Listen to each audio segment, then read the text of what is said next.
Rookie linebacker Demetrius Knight is primed to win a starting job with the Bengals. Let's break it down.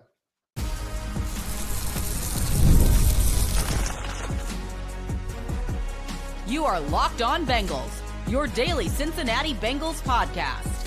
Part of the Locked On Podcast Network, your team every day. What up, Bengals fans, and welcome to another episode of the Locked On Bengals podcast, part of the Locked On Podcast Network, your team every day. I'm Jake Liscow. He's James Rapien. We're your hosts of Locked On Bengals here on the Locked On Podcast Network, which we've been doing collectively since 2016. That's a long time to be covering the Cincinnati Bengals here on a one-stop shop for everything you need to know about the Cincinnati Bengals. So if you're new to the show, you can become an everydayer so easily and join the many everydayers out there who have those good listening habits of not missing an episode. Just hit that subscribe button on YouTube or wherever you get your podcast, and it'll help you not miss an episode. And maybe it'll even help you make Locked On Bengals your first listen of the day. Today, James, we dive into a vintage offseason Locked On Bengals mailbag that we're going to start with a few questions about some Bengals rookies. We are going to get to the interview that Zach Hiller, Shamar Stewart's agent, gave on Sirius XM as well, but we're not going to start the show there. Instead, we're going to start with a question from Cincy Buckguy on Twitter, a Cincinnati, Ohio State Buckeyes fan, I think here, James, and he has a question about rookie expectations at linebacker. Is Oren Burks a starter right now? Honestly, I think a lot of people would have loved that idea if that meant getting Tate Ratledge in round two, but I'll digress and backpedal here. And look, I think that the Bengals like what Oren Burks brings, but clearly they felt like they needed to add a starting linebacker in the draft. And that's why they took Demetrius Knight where they did. They believe he's going to be a plug and play starter. That doesn't mean he doesn't have to earn it. And publicly, they're going to say that's a competition going into camp. I don't think they're handing him a job. But you talk to people around the team, and he's handled everything well. He's practiced well.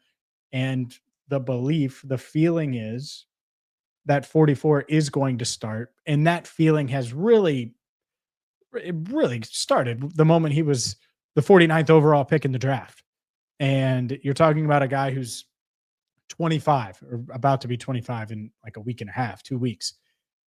This is someone you're drafting to play right away. And you think he's mature enough on and off the field. You think he's physically ready to go, mentally ready to go.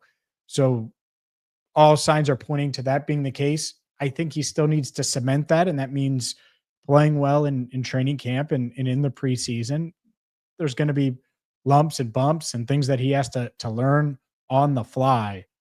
But at this point, I would be pretty shocked if your two starting linebackers aren't Logan Wilson and Demetrius Knight Jr. Yeah, and I think that in an instance where they have a third linebacker, I think you should prepare yourself to see a lot of Barrett Carter in some of those situations. And maybe it will be situational. Maybe they will have sub packages that feature Barrett Carter and other personnel packages that feature Oren Burks, and maybe still other personnel packages that go with some other combination of players. But I agree with you 100%. I think we've talked about this in a recent episode as well. There are a couple of rookies who look like they are the odds-on favorite to win starting jobs, and Demetrius Knight, one of them. Dylan Fairchild at left guard, I think the other one right now. But what degree of competition will we see? I think Demetrius Knight would have to fall pretty flat on his face in training camp for that competition to really open up. He's been working with the starters, and you can correct me if I'm wrong there, James, but throughout the offseason program, as far as I understood it, he was working with Logan Wilson in the starting defensive unit when they had such a unit on the field. And it seems like it's been his job to lose, like you said, since he was drafted, but certainly since we've seen them on the field. There's never really been a firm indication that there's a tremendous competition brewing there. And like corner last year was one where we saw throughout the process, this is going to be a competition. Dax Hill rose up in training camp and took a job away at the time from DJ Turner, who we had assumed was going to win that job. I haven't really had that feeling so far at linebacker. No. Not at all. I think it would take a Herculean camp for Barrett Carter to get in the mix. Not that they don't like him and not that he won't play some on defense, but it's tough.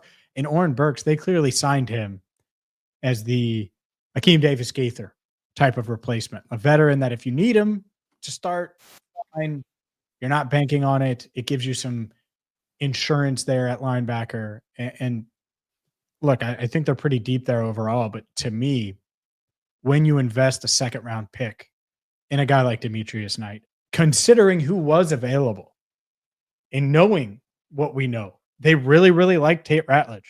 Like we're not mentioning that because of our evaluation. It's because we know they liked him. And so for them to hold Demetrius at that level and view him that way, you're right. I mean, what is he going to have to do knowing he's going to do everything right off the field, knowing he's going to bring the right mentality, knowing he's going to have the right mindset? Like, I think really the only realistic path outside of health, which is always a factor for anything we say, for Demetrius Knight not being the day one starter, is some weird thing with the contracts of these second round picks just goes off the rails. It goes off the rails completely because there's only 2 second round picks that have signed as of Tuesday early afternoon. And so that would be it. I think that's it more so than it's his play, because I think he'll have flashes of good play, flashes of bad play. And you hope that you get all the kinks out by week 1. The second round pick contracts just lingering. It's lingering. Yeah, people are not talking about it very much. I think I saw an article about it recommended to me by the algorithm this week, but we've talked about it a few times. Those guaranteed contracts for the first couple of second round picks really delaying things, as there is a battle brewing on guarantees for second round rookies between agents and NFL teams across the league. And that's not specific to the Bengals or anything. I know we're going to have to touch on some agent drama again today. I know there's some fatigue around that issue.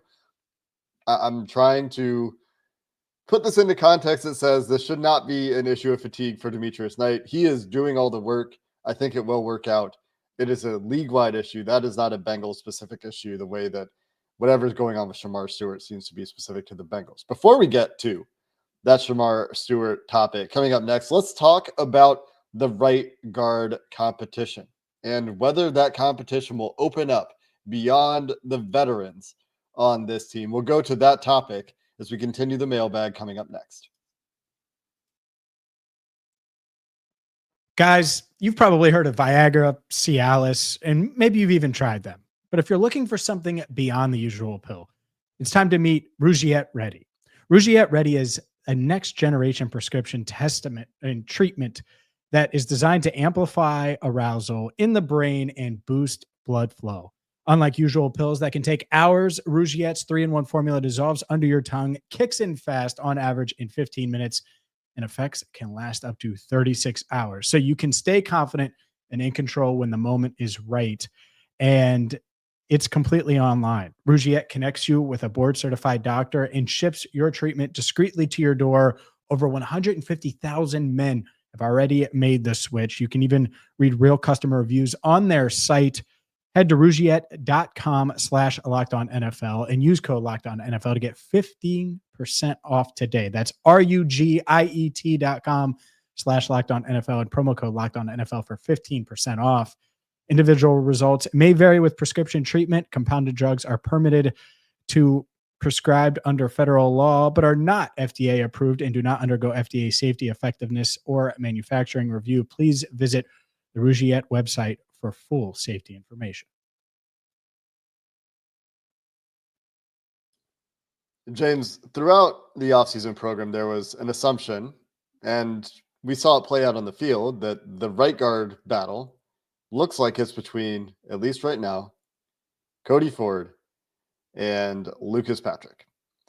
Zach, at Bengals_Zach, wants to know if that competition will open up. Will Jalen Rivers get involved? Will we see Matt Lee get involved in that competition? Jackson Kirkland, maybe Seth McLaughlin, if he's healthy and participating in training camp. What are your thoughts on whether we have any real belief that this Bengals staff is interested in opening that competition up to some of the youth? Oh, it doesn't feel like it. It doesn't feel like it. And the reason I say that is Jalen Rivers. I think Jalen Rivers is the prime example, because on draft day, and even pre-draft, but on draft day when he's picked, we're like, I think I even said I'd love for him to get a shot at right guard. I think they're almost identical to what, if you go back and listen to that show. And it's because when you read all these analysts and how they're viewing him, it's like, oh, well, he could be a heck of a guard in the NFL. But as of now, he's only worked at tackle. And the Bengals have a need for a swing tackle. I don't think they want to go the Cody Ford route. I think they would like Cody to work at right guard. And they signed Lucas Patrick for a reason. I think that would be their logic. My logic would be, how great would it be if Dylan Fairchild is exactly what you want and does deliver? And then you look at this guy, Jalen Rivers, who's as experienced as any offensive lineman from a college standpoint. I mean, a ton of experience at multiple different spots, bunch of starts, just a real dude in the trenches in college. Like, he has a ton of experience. It's like, oh, well, why don't you give him a shot there? So I hope so. I want that to be the case. And then if a veteran wins it, a veteran wins it. Fine. I'm not against that at all. But to have the door not shut, because I think you have to move on the fly, especially in season, but to not open it wide when you have Lucas Patrick and Cody Ford and pretending that those guys should prevent you from looking at all options at guard, I think that's where it comes up a bit short for me. Yeah, and we've watched this guard issue plague this team for years, one way or another.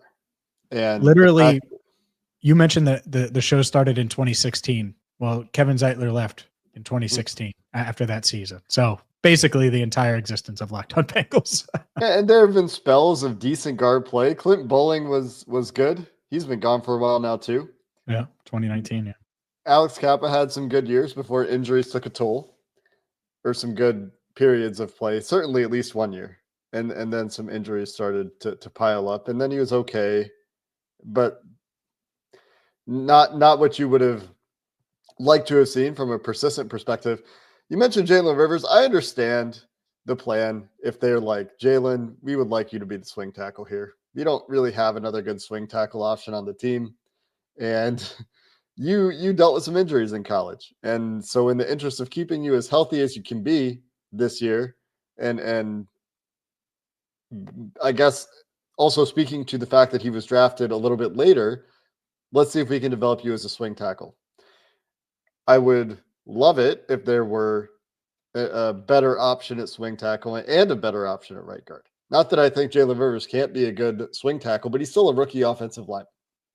And it's hard for rookie offensive linemen in the NFL. And so when we're talking about these young guys, what stands out to me is, and maybe this is just, the hopeless optimism for Matt Lee is can Matt Lee get some reps at right guard in the preseason, where maybe they don't want to put him out there with Joe Burrow at right guard. Maybe they don't trust him that way yet, but can he do something to earn that trust? Right? Can he? Matt Lee. You think Matt Lee is more likely? I'm not saying it's likely. I'm saying it's something I would like to see from a pass protection perspective. Every time we've seen Matt Lee, he looks like he can do it in the NFL, and it's been at center. Fair. But can he at least get a shot to show whether or not he has the chops to play guard? Mm-hmm. Can he show that same sort of pass protection prowess at guard as we've seen from him in center? And given it's only been in the preseason, we haven't seen it against real dudes very often. But can he have the chance to do so? Because he did it against real dudes in college. And so that's all I'm asking is, can we see him have the chance to do that in preseason games? Can he go out there, play some guard, and say, hey, guys, you should consider me for this job too, at least at some point? Yeah. And that's how I feel about Jalen Rivers. I think that's what's so, is the Lucas Patrick signing what's preventing them from doing that? Like, because Patrick could play center too. Like, he could be your backup center if you'd rather go that route. Let's say if Matt Lee won the job. Cody Ford has shown that he can play tackle if needed. Say if Jalen Rivers won the job. It's tough. It's just tough. But I do think that Matt Lee is certainly a Bengals Twitter favorite. We liked him. We thought he was a great value pick last year. Him showing that he can play another spot, even if it's in a reserve role, is huge for him making the team, which I think is pretty good. We still got to make it. And so, yeah, I think if I'm him, I'm pushing to get some guard reps, and who knows, maybe you end up running with him. I don't think Cordell Volson thought he would be a day one starter a few years ago. Stranger things have happened than Matt Lee, a former 7th round pick, winning the starting right guard job. The only reason that I look at Lee instead of Rivers, and I agree with a lot of what you're saying about Rivers, right? Like let's see what he can do. Why not? Is the other tackle options on this team right now are Devin Cochran, Andrew Coker, and Andrew Stuber. I don't think Jackson Kirkland's playing tackle. Like you said, Cody Ford is in the guard competition right now. I think he's another guy they see as a potential flexible, versatile backup lineman if that's the role he ends up in. But their tackle depth is non-existent. And I know it's hard in the NFL to build good tackle depth, but Orlando Brown and Marius Mims, and if you think Jalen Rivers is a good swing tackle, great. You have 3 guys. And beyond that, I don't think any of those guys are making the team. So that's where it's like, can somebody else get into that competition at guard? Because they might need Jalen Rivers to be that swing tackle. Yeah, I think I was looking at free agent guards. Deontay Smith is available. If you're interested. No, but it's tough. It's I get that. I do get that. And when you look at the injuries, like he's going to play. Like if he's the first tackle off the bench, he's going to play this year. And it's tough. But I want the best 5 out there day one. Yeah, and that's what you're balancing, right? Is like, can you shuffle guys around? How much do you want to ask Jalen Rivers, a rookie, to shuffle around, even though he did some shuffling around in college? I'm going to say the word shuffle one more time, and then I'm going to stop talking. Icky. Yeah. Those are the decisions the Bengals are working through here with training camp around the corner. We have to discuss, I think, hopefully for the last time for a bit, maybe not. It's never ending. The agent for Shamar Stewart, Zach Hiller, gave an interview on Sirius XM that prompted a question from one of our listeners that we will answer coming up next. Ever check your bank account and wonder, where did all my money go? Yeah, you're not alone. And whether it's dining out, online shopping, or entertainment, it's easy to lose track. That's where Monarch Money comes in. It's your personal CFO, giving you full visibility and control over your finances. I know I struggle in season. So much is going on. You travel one week, then you're home the next. And whether it's eating out, whether it's trying to stay on track budget-wise, it's hard. And that's where Monarch Money comes in. It has all-in-one convenience that's going to allow you to stop just managing your money and start building wealth. So instead of juggling all these different apps to check your finances, well, you can monitor your finances, track your spending, and even plan long-term goals with Monarch Money in one app. And managing money with your partner is super easy with Monarch Money. You can set goals and stay on the same page without the stress. Take control of your finances with Monarch Money. Use code LOCKEDONNFL at monarchmoney.com for 50% off your first year. That's monarchmoney.com, code LOCKEDONNFL for half off your first year. James, we have discussed pretty much every angle of what's going on with Shamar Stewart and the Bengals. And unfortunately, we discussed it again because Zach Hiller, the agent for Shamar Stewart, did that Sirius XM interview. We've got a question from Dean at DD Merritt.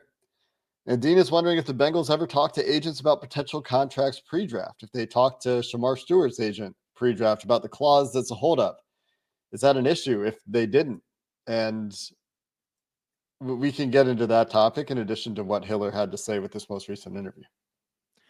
Yeah. First off, because I have seen some of this, and it's not just from Dean. Shout out to Dean. He listens all the time. I think this idea that the Bengals should have known or could have known, or one, that they were taking Shamar. They didn't know that. They knew it was a possibility, but you don't know who's going to be there, who's not going to be there. And so that's one. Two, it's not like you can get ahead of it and meet with his representation and explain how things are going. Like none of that, like that didn't even happen with like Jamar. or Joe, for example. Like you're not doing that. And you knew for months you're taking Joe. It was weird with COVID and stuff, but like that didn't happen. And so that's unrealistic, and that no team does that. They couldn't have known. That doesn't mean that they're not aware of his agent or anything like that. But this is one of those things that has become very loud, and it's led to questions like this. And it's not a bad question, but because things are so loud, everyone's looking at the process and thinking about it and wondering, like, well, did the Bengals screw up here? Are they making a mistake? Should they have done something differently? And I really don't know what they could have done differently. I've seen some say, oh, well, they should have met with him outside of the combine. They should have met with him, or they should have went to the pro day, and they should have vetted him more. And it's like, fine, but they're fine with his character. Like there's no question there. It has nothing to do with that. So you think that because the agent's mad about a clause that they want to insert that they haven't in the past, but other NFL teams have used, the Bengals should have treated him differently pre-draft and done more homework to know that they were going to be in this situation? Like it's a really tough thing to say, oh, well, I blame this person for not doing more pre-draft. Like I don't really think anything was wrong pre-draft, and I'm not really sure anything's wrong now. It's just really, really loud, which is leading to us talking about it and obviously plenty of attention.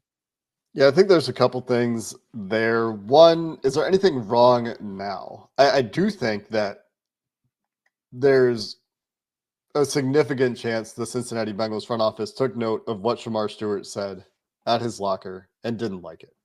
Sure. I think that's factual. Yes. I think we have commented that the way he talked about the team would potentially be seen as language that would cause him to be in default of his contract, saying that they care more about winning negotiations than winning, or contracts than winning, or whatever exactly that quote was. I don't remember the verbatim quote, but that quote is a disparaging comment to the team that for most NFL teams, based on language that they use, and the Bengals have had instances of this in their history, they would consider that to potentially be a breach of conduct, a breach of contract. Of course, he wasn't under contract when he said it, so he's fine. But that doesn't mean the team's going to like it. So that's the one thing.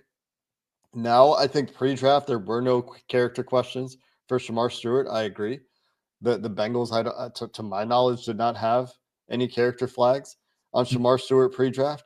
So the character stuff is all maybe revealing itself now if they consider this to be a character concern for Shamar Stewart. And I can guarantee you, like you said, they don't like the way he talked about the team's negotiators at his locker.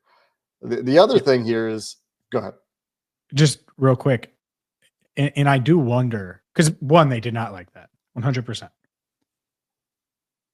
Is that a Shamar thing, or is that his representation? Like how they view it? Mm-hmm. Like, are they like, man, yeah, this agent has, talked a ton publicly. Imagine what he's saying privately. And did Shamar just repeat it? Like, mm-hmm. So my point is, for those listening and watching, I'm not sure that they're going to hold it against Shamar, but it's definitely like noted, if that makes sense. You're going to maybe get a talking to about that if he hasn't already, or he and his agent haven't received a letter already, or an email if they've switched to emails. But like the contract language the Bengals use around that is you're going to get a formal written warning if you do that when you're under contract. So not under contract, not counting as one of his strikes in terms of you get one free pass for those sorts of comments for the Bengals. Anyway, the other thing you mentioned is, or in the question is, pre-draft contact with the agents. And I think that most players have agents that the Bengals have worked with before. So this shouldn't even be necessary. If you really wanted to nitpick, or maybe this is a valid criticism, you could say, you know what, Bengals front office, you've never worked with Zach Hiller before, if that's true. And I'm pretty sure it's true. Maybe it's not true. Maybe there's some smaller player that Hiller represented in the past that the Bengals worked with him on a contract for. But relatively small client list. We've talked about his client list on the show. And I didn't see any former Bengals on the list.